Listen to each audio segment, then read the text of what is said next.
Hello everyone. पिछले turn पे हम लोगों ने शेयर फोर्स और बेंडी मूवमेंट के कंसेप्ट को स्टार्ट किया था। तो आज उसी को थोड़ा और आगे कंटिन्यू करते हैं, क्योंकि बहुत सारी चीज़ें हैं जो हमें पहले समझनी है, सीखनी है, तब जाके हम अपने मेन टॉपिक शेयर फोर्स और बेंडी मूवमेंट डायग्राम पाएंगे। तो पिछले वाले एग्जाम्पल को एक बार फिर से हल्का सा रिवाइज कर लेते हैं। तो हम लोगों ने एक सिंपली सपोर्टेड बीम ली थी, उसके रिएक्शंस को डिटरमाइन कर लिया था और एक पॉइंट लिया था, एक पोजीशन लिया था, दैट इज एक्स, जहां पर हम लोगों ने बीम को ब्रेक किया था और उसके इंटरनल फोर्स और इंटरनल मूवमेंट को समझा था। तो इंटरनल मूवमेंट और इंटरनल फोर्स हमें जोड़े में मिले थे, पेयर में मिले थे। तो हमें इस तरीके से जब हमने एक्स जो पोजीशन, एक्स लोकेशन को बड़ा करके देखा था, तो वहां पर हमको दो इस तरीके से जोड़े में इंटरनल फोर्सेस मिले थे और जोड़े में मूवमेंट मिले थे। 3 किलो न्यूटन ये नीचे की तरफ था लेफ्ट साइड से जब देख रहे थे, और ये 3 किलो न्यूटन ऊपर था जब राइट साइड से देख रहे थे। 42 kilo newton metre left side से हमें एंटी क्लॉकवाइज मिल रहा था और राइट साइड से वो क्लॉकवाइज मिल रहा था। तो इसका मतलब है कि जो भी इंटरनल चीजें मिलेंगी वो हमें जोड़े में मिलेंगी, हमेशा पेयर में मिलेंगी, तभी तो वो कैंसिल आउट होती हैं, जैसे पिछले बार बताया था। तो इस तरह का फोर्स जो सरफेस के अलोंग लगे और उस पार्ट को शेयर ऑफ करे या कट करे, उसको हम शेयर फोर्स कहते हैं। और ऐसा मूवमेंट जो बीम के उस पॉइंट को या उस लोकेशन को बेंड कर दे, बीम के उस पार्ट को बेंड कर दे, उसको हम बेंडी मूवमेंट कहते हैं। तो ये हमने पिछले टर्न पर स्टडी किया था।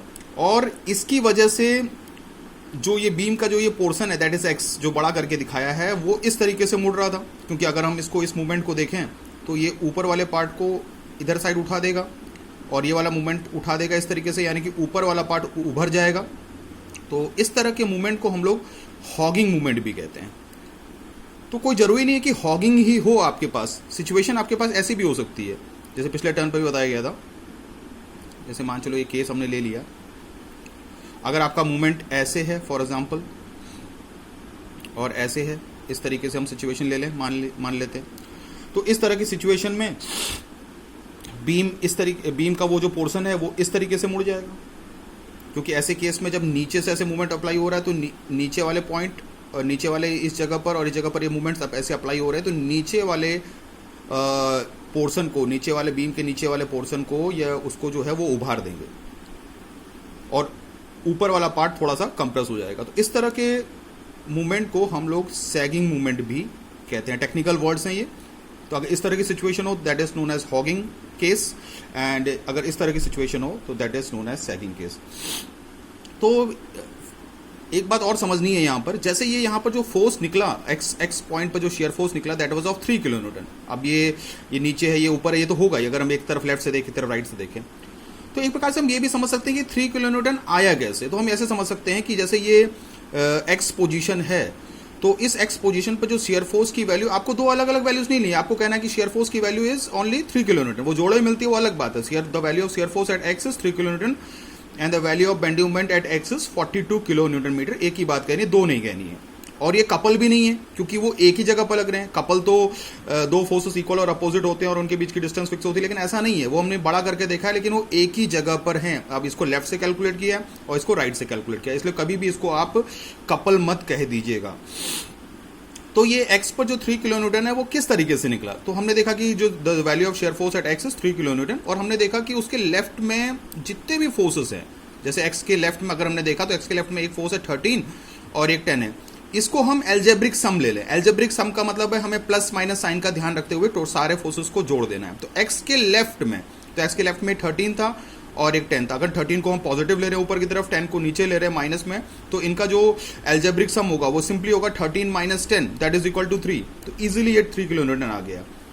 अगर हम एक्स के राइट में देखें तो एक्स के राइट में एक 20 किलो न्यूटन का फोर्स है डाउनवर्ड और एक 17 है। तो इनका जो एल्जेब्रिक सम होगा, अगर मान के चलो हम इसको -20 ले लें और इसको 17 ले लें, तो क्योंकि नीचे की तरफ है तो -20 प्लस 17 तो ये हो जाएगा -3। -3 का अगर मैग्नीट्यूड देखें तो होगा तो 3, तो यानी कि the value of shear force is 3 kilo Newton. तो इसका मतलब है कि हमने कंसेप्ट को तो अपनी जगह पर पढ़ा, लेकिन अगर आगे हम जब शेयर फोर्स और बेंडी मूवमेंट डायग्राम बनाएंगे तो हम एक ईजी मेथड अपनाएंगे कि इतना ज़्यादा हम बार बार कट करने की हमें ज़रूरत नहीं है। तो दो तरीके से हम शेयर फोर्स और बेंडी मूवमेंट के कैलकुलेशंस कर सकते हैं। एक तो सिंपल और इजी मेथड से, जो जल्दी हो जाएगा, वीकर स्टूडेंट्स के लिए काफ़ी फायदेमंद होगा, जल्दी से वो अपने शेयर फोर्स और बेंडी मूवमेंट की वैल्यूज को कैलकुलेट कर सकते हैं। और उसके बाद एक डायग्राम होता है, शेयर फोर्स डायग्राम और बेंड मोमेंट डायग्राम, उसको बना सकते हैं। दूसरी एक और तरीका होता है इक्वेशंस की सहायता से। मीन्स अगर हम जिस पोर्शन पर कट करें उसको एक पोजीशन, उसको एक डिस्टेंस पर ले लें, दैट इज एक्स, एक वेरिएबल के फॉर्म में। वो चीज़ आपको बाद में बताई जाएंगी, पहले लेकिन हम सिंपल और इजी मेथड अपनाएंगे, लेकिन उसमें भी अभी हमें थोड़ा सा समय लगेगा। तो चलिए, इसका मतलब है हमने शेयर फोर्स चाहे लेफ्ट से किसी भी पॉइंट पर शेयर फोर्स कैलकुलेट करना है तो हम ये समझ सकते हैं कि उसके लेफ्ट में जितने भी फोर्सेस हैं उनको आप एल्जेब्रिक सम कर लीजिए, या फिर उसके राइट में जितने फोर्सेस हैं उनका एल्जेब्रिक सम कर लीजिए। समझ लीजिए कि आपने उस पॉइंट पर शेयर फोर्स की वैल्यू कैलकुलेट कर ली है। इसी तरीके से जब आप बेंडिंग मोमेंट की बात आती है तो ये बेंडिंग मोमेंट यहाँ पर जो वैल्यू 42 कैसे आई? जब हमने पिछले टर्न पर देखा था हम लोगों ने मूवमेंट जो है वो एक्स के अबाउट लिया था, तो एक्स के लेफ्ट में जो ये फोर्सेस थे वो एक्स के अबाउट एक मूवमेंट बना रहे थे, क्लॉकवाइज मूवमेंट बना रहे थे, तो उसको बैलेंस करने के लिए ये 42 ने इसको बैलेंस किया। तो अल्टीमेटली जो आया था मूवमेंट एक्स के अबाउट वो 42 आया था। तो इसी से पता चलता है कि और उस 42 को बैलेंस करने के लिए ये एंटी क्लॉकवाइज 42 ने उसको बैलेंस कर दिया, तो आया तो 42 ही। तो इसका मतलब है हम ऐसे भी समझ सकते हैं कि किसी भी पॉइंट पर यदि हमें बेंडिंग मोमेंट निकालना है, अब जैसे यहां पर हमने लिया है, हम इसको यहां पर भी ले सकते हैं कहीं पर भी, तो किसी भी पॉइंट पर यदि आपको बेंडिंग मोमेंट निकालना है तो आप ये समझ लीजिए आपको उसी पॉइंट के अबाउट मूवमेंट लेना पड़ेगा। अगर हमें एक्स पर बेंडिंग मोमेंट निकालना है तो हमें एक्स के अबाउट ही मूवमेंट लेना पड़ेगा। लेकिन जब हम बेंडिंग मोमेंट निकालते हैं तो एक्स के लेफ्ट में जितने फोर्सेस हैं वो एक्स के अबाउट कितना मूवमेंट बना रहे हैं ये टोटल कैलकुलेट कर लेना है, या फिर उस एक्स के राइट में जितने फोर्सेस हैं वो कितना मूवमेंट बना रहे हैं, वो दोनों की दोनों वैल्यू सेम होगी, बस साइन का डिफरेंस होगा, और वही उस पॉइंट पर बेंडिंग मोमेंट कहलाएगा। तो आपको अगर इजी मेथड अपनाना है तो आप सिंपली ये समझ लीजिए कि अगर हमें शेयर फोर्स की वैल्यू कैलकुलेट करनी है, शेयर फोर्स की वैल्यू कैलकुलेट करनी है, डिटरमाइन करना है, it is equal to the algebraic sum of all the forces acting either on the left side of the section or right side of the section means वही जहां जो हमने position ले रही है एक्स। तो इसका मतलब है शेयर फोर्स को हम इजीली कैलकुलेट कर सकते हैं। Shear force at any point at any section is equal to the algebraic sum of all the forces acting either, या तो उसके लेफ्ट में जितने फोर्सेस हैं उनको जोड़ लें या फिर उसके राइट में जितने फोर्सेस हैं उनको जोड़ लें। इसी तरीके से जैसे इसको हम लिख सकते हैं shear force at the point that is x, जो भी एक्स हमने सेक्शन लिया जनरल। इसी तरीके से अगर हम bending movement at the point x लें तो bending movement at X is the algebraic movement, यानी कि सारे मूवमेंट्स का सम। एल्जेब्रिक मूवमेंट किसका movement? Of all the forces, algebraic movement of all the forces acting on the left side of section और right side of section, यानी कि सारे forces का मूवमेंट लेना है जो उस पोजीशन एक्स के लेफ्ट में एक्ट कर रहे हैं, एक्स के अबाउट ही मूवमेंट लेना है, एंड द मूवमेंट, और जो मूवमेंट लिया जाएगा, and the movement will be taken about that section. तो हम इजीली समझ सकते हैं इसको, ये हमने लिखा है algebraic movement of all the forces. आपको सारे फोर्सेस का मूवमेंट लेना है, लेकिन उस सेक्शन के लेफ्ट में जितने फोर्सेस हैं उनका मूवमेंट लेना है, या फिर उसके राइट साइड में जितने फोर्सेस हैं उनका मूवमेंट लेना है, एंड और मूवमेंट उसी सेक्शन के अबाउट लिया जाएगा, दैट इज एक्स के अबाउट। इस तरीके से आप इजीली डिटरमाइन कर सकते हैं इजी मेथड से शेयर फोर्स और बेंडिंग मोमेंट को। आपको बार बार इस तरीके से जो इजी मेथड है उसमें कट करने की जरूरत नहीं है। ठीक है, हमने कंसेप्ट था तो हमने कंसेप्ट चीजों को समझ लिया। ठीक है, तो आगे देखते हैं। अब बात आती है साइन कन्वेंशन की। तो अलग अलग लोग अलग अलग तरीके से साइन कन्वेंशन लेते हैं। जैसे फॉर एग्जांपल अगर हमने मान के चले कोई सेक्शन ले लिया, हमने कोई सेक्शन ले लिया, जैसे ये फोर्स अगर मान के चलो कोई शेयर फोर्स लेफ्ट से कैलकुलेट करने पर ऊपर की तरफ आ रहा है, राइट से कैलकुलेट करने में डेफिनेटली नीचे की तरफ आएगा। और अगर कोई उसी सेक्शन को ले लेते हैं और मान के चलते हैं कि ये ऊपर की तरफ है फोर्स F, ये शेयर फोर्स की वैल्यू होगी और ये भी शेयर फोर्स की वैल्यू होगी। अच्छा, अब जो है अगर मान के चलिए बेंडिंग मोमेंट को हम ऐसा मानते हैं, ये वाली सिचुएशन और ये वाली सिचुएशन, यानी अगर इस तरह मुड़ेगा तो आप समझ सकते हैं कि इस तरह की जो सिचुएशन हो जाएगी वो कुछ इस तरीके से हो जाएगी, यानी कि सैगिंग केस। तो ये दोनों चीज एक साथ चलेंगी, तो इस टोटल साइन कन्वेंशन को हम लोग एक पॉजिटिव साइन कन्वेंशन के तौर पर ले सकते हैं और ये भी पॉजिटिव के तौर पर ले सकते हैं। इसका मतलब है अगर लेफ्ट से कैलकुलेट करने पर शेयर फोर्स अपवर्ड हो रहा है और राइट से कैलकुलेट करने पर शेयर फोर्स डाउनवर्ड हो रहा है, वो हमें साथ ही मिलेगा, तो इस तरह के हम पॉजिटिव साइन ले सकते हैं। और अगर लेफ्ट से कैलकुलेट करने पर बेंडिंग मोमेंट की वैल्यू क्लॉकवाइज आ रही है और राइट से कैलकुलेट करने पर बेंडिंग मोमेंट की वैल्यू एंटी क्लॉकवाइज दिख रहा है, तो इसको हम पॉजिटिव साइन कन्वेंशन के तौर पर ले सकते हैं। ऐसा कोई जरूरी नहीं कि यही साइन कन्वेंशन है, कुछ लोग इस तरीके से भी, कुछ ऐसे भी ले सकते हैं, ये हमारे ऊपर है। मान के चलते हैं ये डाउनवर्ड हो रहा है इस तरीके से एफ, और लेफ्ट से कैलकुलेट पर डाउन हो रहा है और डाउनवर्ड हो रहा है, और राइट से कैलकुलेट करने पर अपवर्ड हो रहा है। अगर हम उसी को बेंडिंग मोमेंट के नजरिए से देखें, मान के चलिए लेफ्ट से कैलकुलेट करने पर सिचुएशन ऐसी हो रही है, यानी कि एंटी क्लॉकवाइज, और यहां से होगा तो क्लॉकवाइज होगा। और जब ऐसे मोड़ेगा इस तरीके से तो इस पोर्शन को उभार देगा, यानी कि ये वाला केस हो जाएगा, and that is of hugging case. कुछ लोग इसको पॉजिटिव साइन कन्वेंशन के तौर पर लेते हैं और कुछ लोग इसको पॉजिटिव साइन कन्वेंशन के तौर पर लेते हैं। तो इस बात से कोई फर्क नहीं पड़ता कि आपने कैसा साइन कन्वेंशन लिया है। मीन्स अगर ये फोर्स अपवर्ड है और ये फोर्स डाउनवर्ड है, इस तरह की साइन कन्वेंशन को अगर अब लेफ्ट से कैलकुलेट करने पर शेयर फोर्स पॉजिटिव आ रहा है तो राइट से कैलकुलेट करने पर ऑटोमेटिकली नीचे की तरफ आएगा, तो इसको हम पॉजिटिव लेंगे। लेफ्ट से कैलकुलेट करने पर बेंडिंग मोमेंट यहाँ से क्लॉकवाइज आ रहा है और यहाँ से एंटी क्लॉकवाइज आ रहा है, तो इस तरह के साइन कन्वेंशन को हम पॉजिटिव लेंगे और वो सैगिंग भी होगा। अगर लेफ्ट से कैलकुलेट करने पर इधर से जो फोर्स आ रहा है वो डाउनवर्ड आ रहा है और ये फोर्स अपवर्ड आ रहा है, तो इसको भी हम पॉजिटिव ले सकते हैं। लेफ्ट से कैलकुलेट करने पर बेंडिंग मोमेंट यहाँ से इस तरीके से एंटी क्लॉकवाइज आ रहा है और यहाँ से ये राइट से कैलकुलेट, ऑब्वियस सी बात है वो क्लॉकवाइज आएगा, तो इस तरह के साइन को हम पॉजिटिव ले सकते हैं। तो ये हमारे ऊपर डिपेंड है कि हम इस वाले केस को साइन कन्वेंशन के तौर पर पॉजिटिव लें और इस तरह के तौर पर हम साइन कन्वेंशन को पॉजिटिव लें। ये हमारे ऊपर है, हम इसमें कोई प्रॉब्लम की बात इस तरीके से नहीं है। और अगर इसका उल्टा हो जाएगा, अगर हम इस साइन कन्वेंशन को अडॉप्ट कर रहे हैं, इस साइन कन्वेंशन को अडॉप्ट कर रहे हैं, ये सब साइन कन्वेंशन है आपके, अगर हम इस तरह के साइन कन्वेंशन को अडॉप्ट कर रहे हैं तो अगर इसके उल्टा होगा तो डेफिनेटली वो नेगेटिव हो जाएगा। और अगर हम इस तरह के साइन कन्वेंशन को पॉजिटिव ले रहे हैं तो इसके अपोजिट हो जाएगा, तो वो नेगेटिव होगा। तो आपको साइन कन्वेंशन को लेके भी बहुत ज़्यादा अपने आप को दिक्कत में नहीं डालना है। हम एक सिंपल सा तरीका अपनाएंगे जो हमने पहले ही बताया था कि शेयर फोर्स को हम लेफ्ट से कैलकुलेट कर लेंगे और शेयर फोर्स को राइट से कैलकुलेट कर लेंगे, कहीं से भी एक जगह से कैलकुलेट कर लेंगे, लेकिन एक हम आदत डाल लेंगे एक ही तरफ से कैलकुलेट करने की। या तो हम शेयर फोर्स को लेफ्ट से कैलकुलेट करें या फिर हम शेयर फोर्स को राइट से कैलकुलेट करें। और अगर कुछ पॉइंट्स पर आप शेयर फोर्स को लेफ्ट से कैलकुलेट कर रहे हैं तो कुछ पॉइंट पर राइट से मत कैलकुलेट करिए, अन्यथा फिर साइन कन्वेंशन में हमेशा आपको प्रॉब्लम होगी। तो इसीलिए हम एक तरफ से स्टार्ट करेंगे and that is from the left side. जैसे मान के चलिए फिर से वो केस ले लेते हैं बीम का, जो बीम हमने बनाई थी। यहाँ पर ए वाई था, यहाँ पर बी वाई था, सीधे सीधे उसका फ्री बॉडी डायग्राम बना दे रहे। यहाँ पर जो फोर्स था that was of 10 kilo newton और यहाँ पर जो फोर्स था that was of 20 kilo newton. This point was A, this point was B, this point was C and this point was D.